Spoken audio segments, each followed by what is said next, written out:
How's it going, guys? Welcome back to the Diamond Mount channel. I'm Chris Bilton, a jeweler from London, now living in Japan, and I set up this channel to share what I know about making jewellery.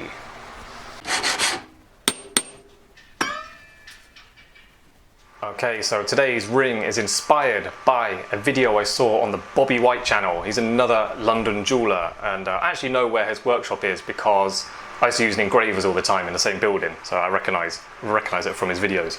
But unfortunately, Bobby White gets to work on massive, expensive diamonds, and me being small fry, new to Japan on my own jeweler, I'm working on really cheap stuff. So anyway, I've got a synthetic sapphire in the centre and two pear-shaped amethysts either side, which I think is going to finish off and be a nice design ring. So this is how the ring starts. I melted up 3 bits of metal, made the plate for making the settings. If I'm clever, I may get the under bezel out of that. I don't think I will. If not, it doesn't matter. A bit of metal for claws and a bit of metal for the shank. Okay, so very first step, I'm gonna put my stone on there. I find something I can scratch around with this. This makes me feel a bit amateur doing this, but it's just what I do. Just give myself some very rough guides about the size of the stone.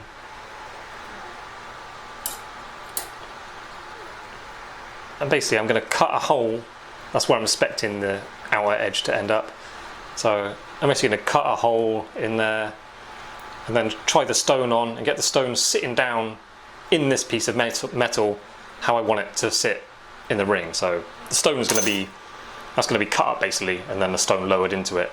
And then once that's done, I just cut out around it the thickness I want. So the important things are, make sure you've got a bit of metal wide enough, like wider than the stone, because you're going to be filing around the outside and you want a bit of space to play. This is too much, but it's okay to use. And then I'll be doing the same technique for these stones as well.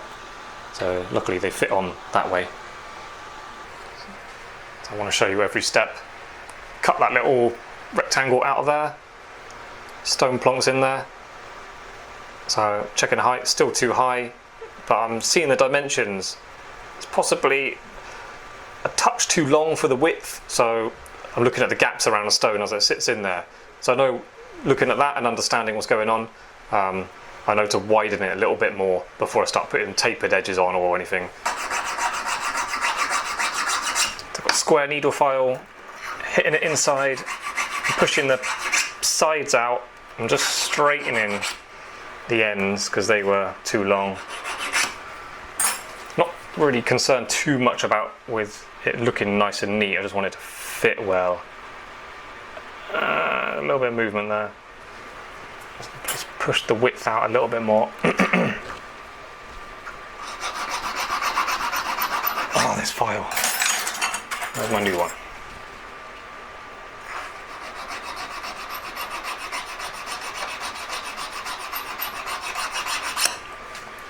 Even at this stage, it's nice to decide what's your top and what's your bottom. Where I scratch those lines around it, that's going to be my top.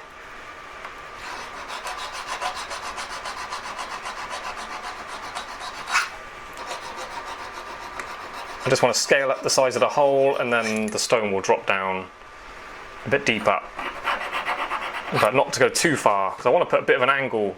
On the edges, just so the stone is more comfortable, and then the stone's sitting on a flat surface rather than that pointed corner.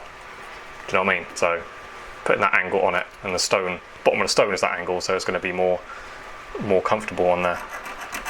Give it a nice little comfortable seat.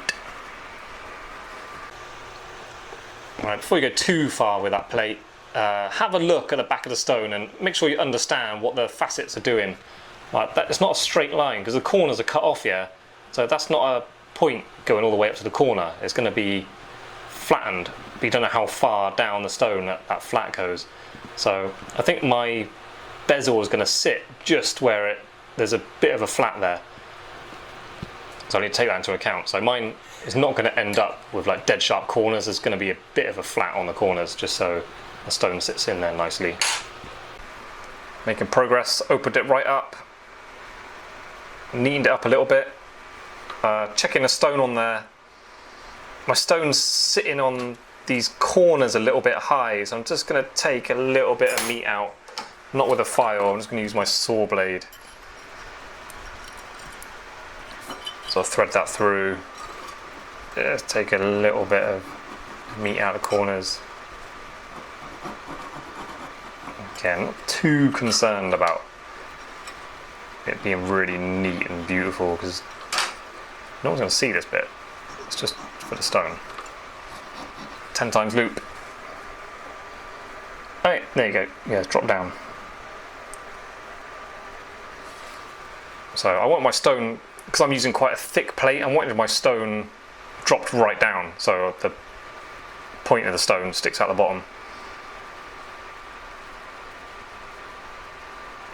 Okay, that'll do. So now I'm gonna, what am I gonna do now?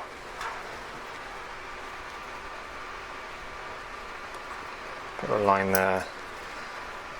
So the girdle of the stone, it's about 1 mil away from my hole. So yeah, I can just cut it back to there. And then this is where you have got to be neat. Yeah, measure it, put your stone on there and cut it back to where the stone is just on the edge of disappearing, because just still want to leave yourself a bit of metal there for filing and neating it up in the future. You still need something spare. Filing around it, stopping every now and again, just to check stone on there, seeing how much more work I've got to do.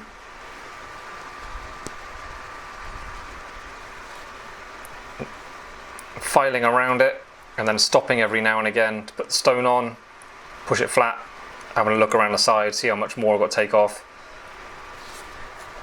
And I'm just going to keep going with that until I get it up to the girdle. Now I'm just being relatively careful to keep the shape nice. I want nice right angles, but just by eye, I'm not really too concerned. It's still early stages and plenty of opportunity to get it perfect. So I'm approaching it, it's just the ends I've got to bring in more than the outer sides, but really the best advice is just have the stone handy and be careful with it, but keep checking it. The stone is your guide. You're basically reading the stone. The stone's telling you what to do and how to progress, how much to file, what angle, thicknesses of metal, how deep, how big the hole is. The stone's telling me all of this.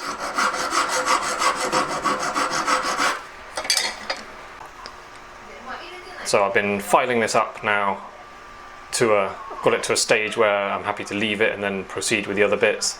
Of course it's not finished, but I recommend you close one eye when you're looking at it and making sure things are level.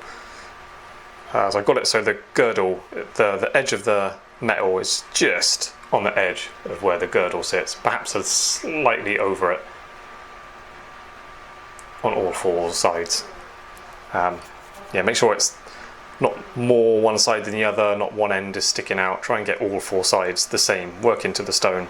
And you should have, stones are usually cut similar to that, that angle of the underbelly, so you should have a decent amount of thickness there. It shouldn't be like razor thin. The more straight the bottom of that stone is, the more thin the edge has got to be. It makes it awkward. But yeah, most stones are usually cut similar-ish to that, so you should have a decent kind of amount of metal around there, so it's nice and strong. You've got to consider the strength of the thing you're making. So now that's finished to a stage where I'm ready to move on. We can start on the side stones, and we're doing it exactly the same way. But the plate, I've got enough metal there. I'm just thinking about the design of it, looking at it from the side when it's finished. I just want it to be a touch thinner, this plate, from the centre stone. So I'm going to measure it when I find my digital calipers. Now I'm talking like 2/10, 3/10 at the most, just so it looks a little bit thinner for the smaller stones on the side. You don't have to do that, but that's just what I'm doing. And yes, I'm wearing a bandana because it's 36, 37 degrees outside, 3rd floor room, no aircon, just a fan. This bandana I put on as a joke when I was cutting the water bottles with my sharpened samurai sword, and really good, really effective for keeping sweat off your face. Works really well. So this is now something I wear when I'm making jewellery. Right, anyway, let's thin this off, and yeah, we'll thin this off and then do the 2 side stones.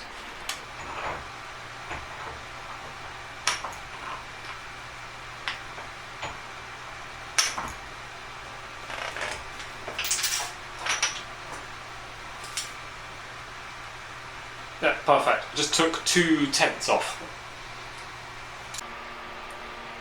I mean, the actual measurements are not important. I just want it to look a little bit thinner, about that much, and it does measure pretty much exactly 2 tenths.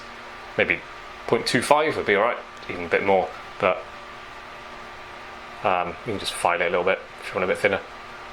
So it's the same story again. I'll put the stone on, I'll scratch around it or draw around it with a fine line marker pen, just so I've got a rough guide. Then drill it out, open up the hole nicely so the stone sits in at the height I want it to sit when it's set, and then that hole will be a guide for how much to cut away from the outside, and then keep trying to stone on it, get it just on the girdle, perhaps just under, no, just on the girdle, when you're looking directly down on it with one eye. So let's continue with the job, get it in a position.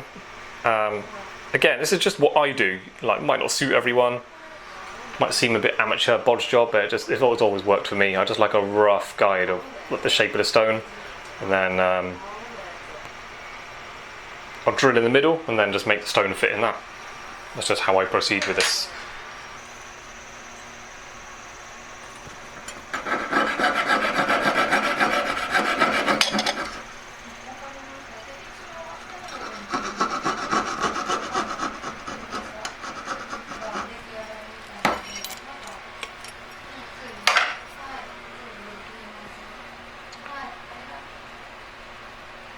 Okay, nowhere near ready for putting that stone on, but try it and look, see what you got to do, don't just guess anything.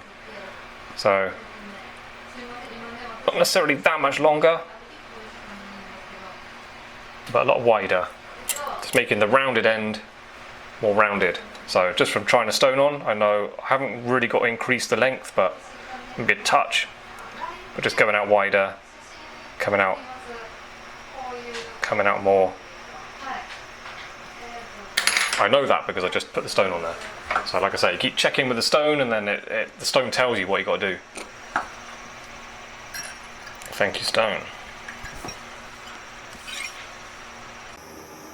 So I continued, opened it up a little bit, put that tapered edge on it, which allows me to get the stone to sit lower without keep opening up the hole bigger and bigger.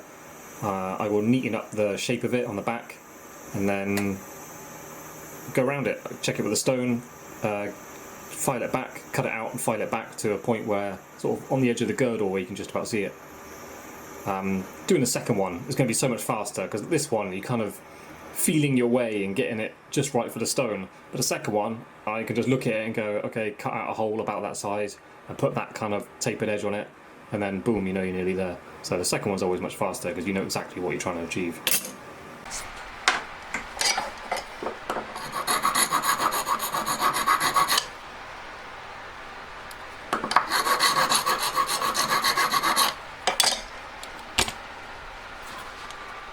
Do a bit, check it on the stone, make sure you're picking up the same stone every time. Make sure it's flat in there, have a look directly down on it. I recommend with one eye closed. Oh my god, loads of work to do.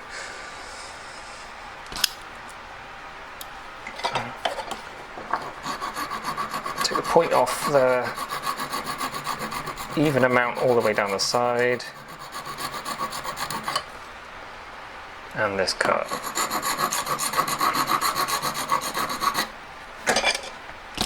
So what I'm going to do now, this is finished up to the stage where I'm ready to move on.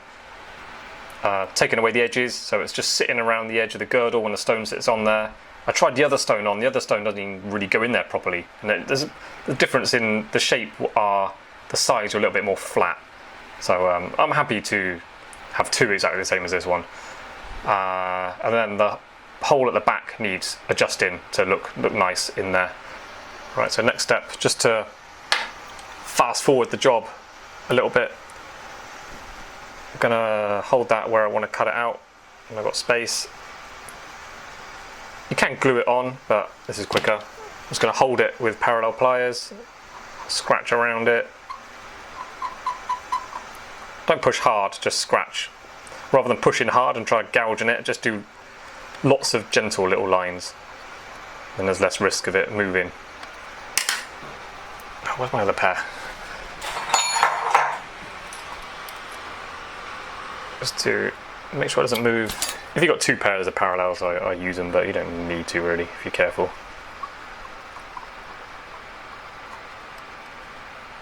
Scratch around it. I won't bother doing the inside hole. So there you go. I've got a kind of guide now where to cut out. And before you cut it out, it's a benefit having all this metal around it, because you can hold on to it with pliers if you need to. Drill it out now and get the stone in there. Try and get it to land in that line if you can. Doesn't matter too much because you can cut it back, file it back after to get it the right shape. But yeah, while you've got metal around it, it gives you something to hold on to when you're working on it, when you're holding it and sawing and stuff.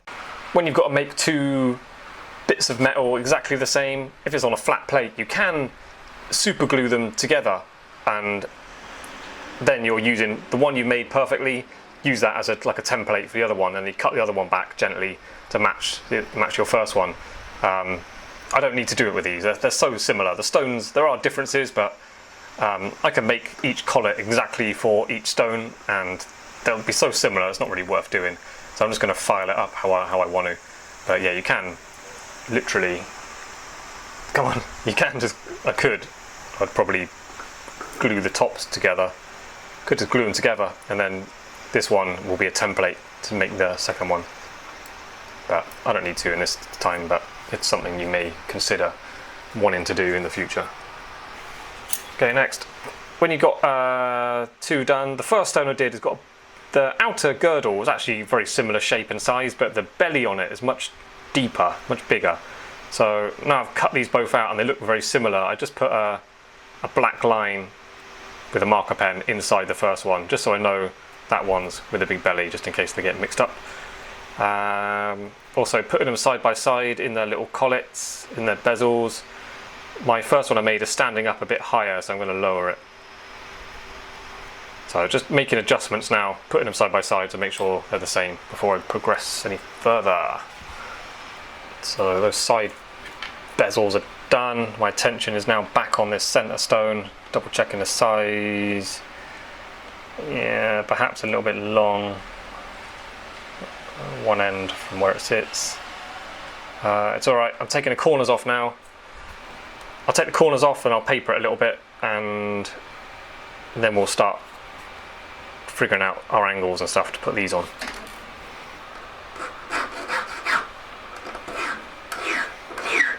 Be careful when you're putting a flat on the corners. It might be tempting just to think, oh, just stick it on like that and zing it up. It doesn't always match the stone, like that angle.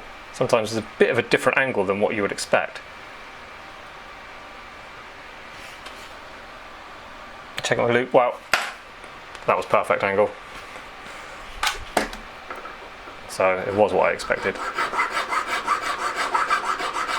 Just doing a bit more. I've just got a flat section needle file. It was pointed, but I snapped the point off. I don't like points on needle files. Alright, again, proceeding carefully, make sure I'm not doing too much. I just want it just on the edge of the girdle. Okie dokie, that'll do. Okay, just to show you, I want to show you what I'm seeing when I put this on. So I've been around it, yeah. You can see the edges. This is just how it is as it's filed. So I'm checking the stone. Now this stone is cut really annoyingly. There's a, you can see how that top edge goes down and exposes my metal. I've tried to file it really straight, but because the stone goes down towards that corner, kind of shows a bit of metal more than the other bits. So yeah, I'm looking, like I can see a little bit more metal there on there, that's what I'm trying to point, that bit. So I'm just looking for little bits sticking out of the edge of the stone. Sorry, it's a bit difficult to look at this through the camera lens. But that's what I'm doing, I'm putting the stone on in, and then sort of checking it, seeing what needs to be done. Now as for that tapering edge, I'm not adjusting my collet for that edge. I'm just gonna, I could adjust the whole thing all the way around, but I don't want to. So I'm just gonna leave it and see what happens in the future. But you will get this when you're making mounts for stones. Stones are very rarely mathematically perfect, so you're always kind of working with kind of illusions and stuff, so you need to make it to hide what's going on with a stone somehow. But I certainly don't want a collet that looks kind of down at one end. So I'm going to leave my collet as it is. I should probably try and show you close-ups of what I'm doing more often, just so you really definitely can understand what's going on. I'll just show you everything. This channel's not about, look at me, I can make jewellery. This channel's about you learning to do what I'm doing. So I always have that in mind. So I want to show clearly what's going on. I'm not the best jeweller, I don't claim to be, but I know enough to get people started making stuff.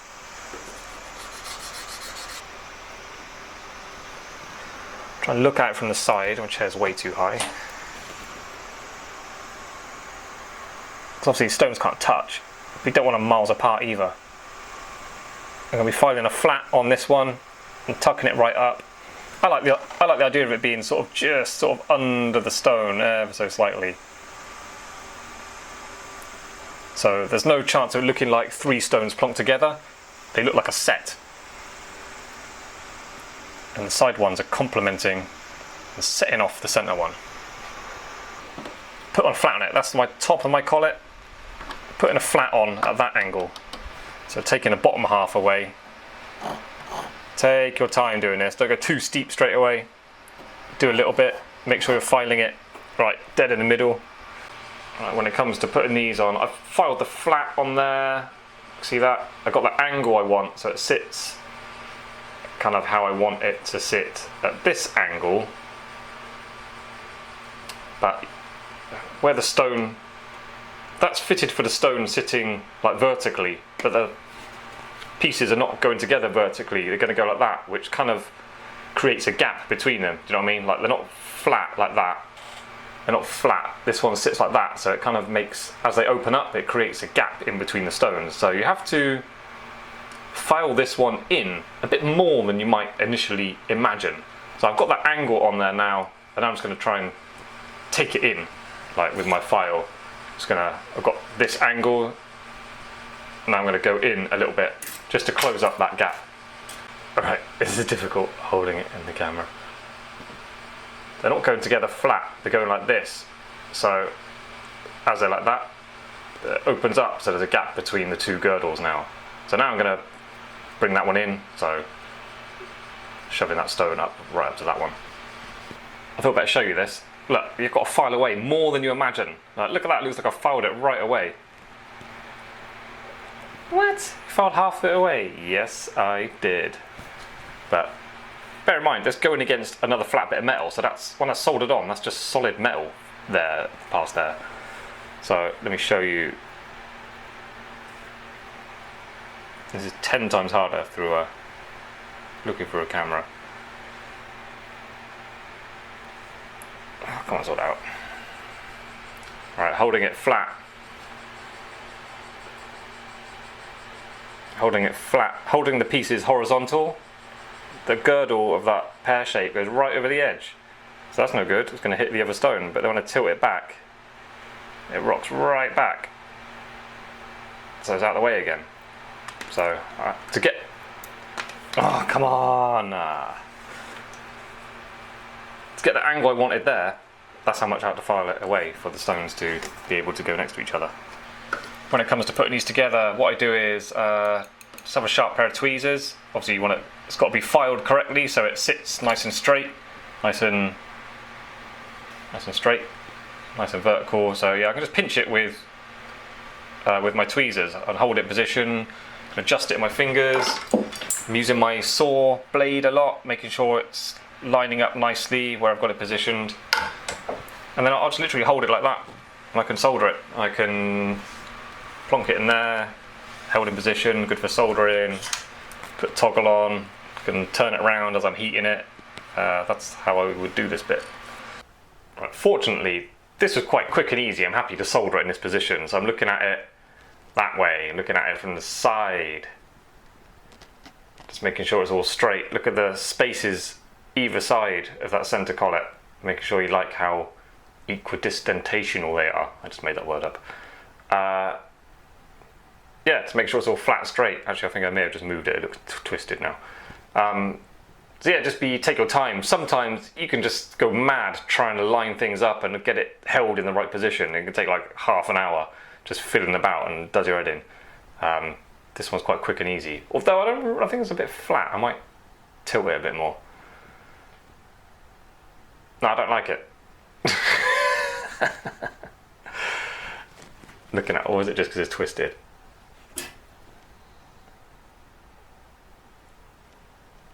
Oh, well, that's totally changed it now.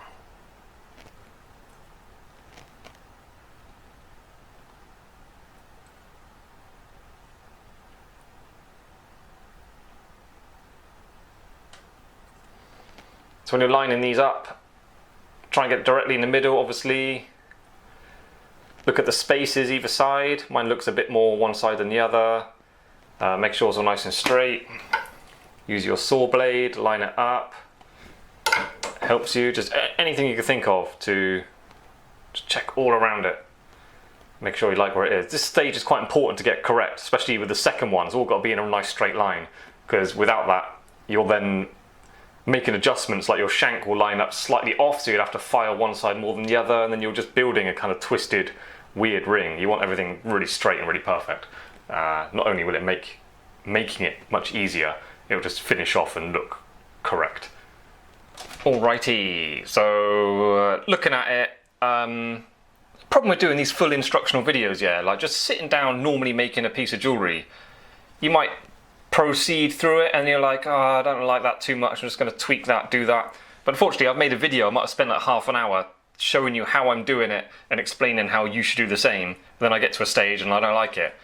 This is like kind of that moment, because do you remember earlier on in the video I said like 0.2 mil to reduce the sides would be plenty and it will look thinner? But they don't really look thinner at all. So 0.2 was wrong. It wasn't enough. So my side stones do actually sit a bit higher than I want them to, and then the center stone compared to the center stone. So I'm actually going to lower the top of that a little bit, which will allow my stones to sit a little bit lower and then also thin off the look from the side. So that's what I'm doing. So correcting a mistake. But this is what it's like making jewellery. You kind of learn as you go along. Oh, let me work on this one a bit more.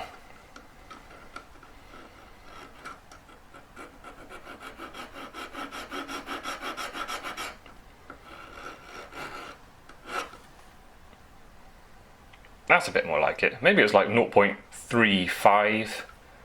0.3. I don't know, who cares? You just do it by what looks right.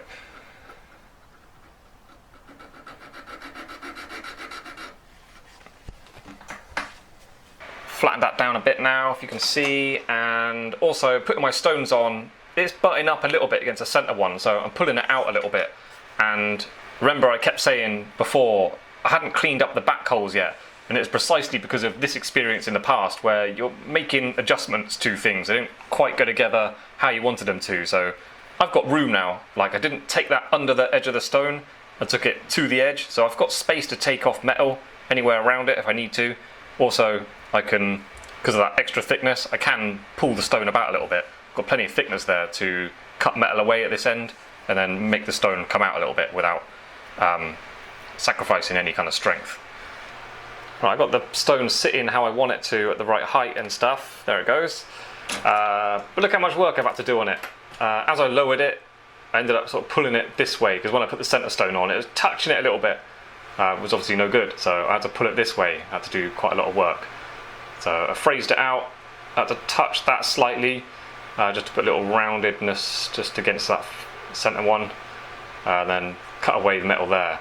Still plenty of thickness to work with. Also, we're going to be, another reason for not making it too small past the girdle was we're going to be filing around it more at the next stage, so still benefiting from having it slightly heavy for the stones. Did a bit of work, adjusted the stones, flattened those both sides, got the stones sitting, correct position, correct height. Now I'm going to tidy up the back holes a little bit, just with a file, just get them a nice shape that matches the outer edge, and then we're ready to move on. My advice is continuing on with this bit. Don't go too thin, don't go close to the edge, because we're still working on that. But I'm using the edge as a guide. It's not, to be honest, it's not too important. This is like really perfect because it's going to have like that bezel underneath it. But it's nice to make it nice, if you know what I mean. Alright, let me get a ball phrase just to quickly do that rounded end.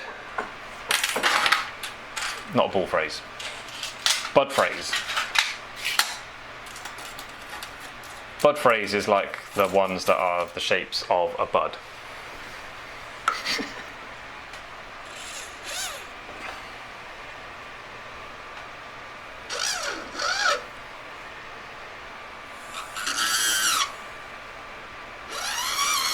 I'm hardly doing anything, I'm just touching it to get it rounded.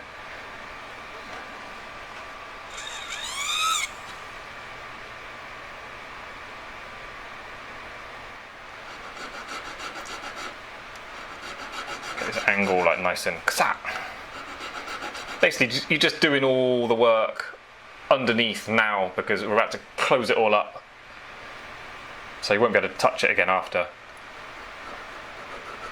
And if you're making a nice handmade piece, this is where you can win against CAD stuff and 3D printed, and cast, because they're all cast as like one piece, or the head is cast and then it's put on a shank. So you can't really clean it up and get it all nicely polished like you can on a handmade piece. That's where handmade pieces win against all that stuff.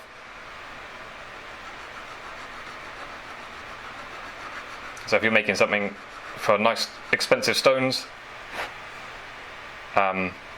yeah, you've got to do it handmade still. It's got to be quite special. Well, you know, like I was inspired by the Bobby White video. Have a look at his video and you can see at the end it's all really beautifully polished inside. It's because he handmade it so he could polish it before it was all going together. Just looking at this and thinking about how to proceed. Really, this kind of head should be completed and then put in a shank, because I hadn't really thought ahead going through the ring exactly how I'm going to do it. You should have V-claw really on there, which I do have another upload explaining in depth how to make a V-claw, but this stone is sort of just a size where a V-claw would just be unnecessarily chunky on the end of it. I think it's small enough to get away with a just slightly larger than usual diameter round wire claw that's going to allow you to safely have that set. I don't think it needs a V-claw. V-claw is going to be too much in that. Also, V-claw means I'm going to have to, yeah, you'd have to complete the head, like with all the claws on, the under bezels, the V-claw on the end, and then you have this kind of unit that you put into a shank. I don't want to make the ring like that. With the round claw, yeah, I'm going to go for a slightly fatter round claw so you can set that securely, and then that allows me to continue with this ring the way I was initially wanting to do it. So I'm just waffling on, but yeah, next stage we're gonna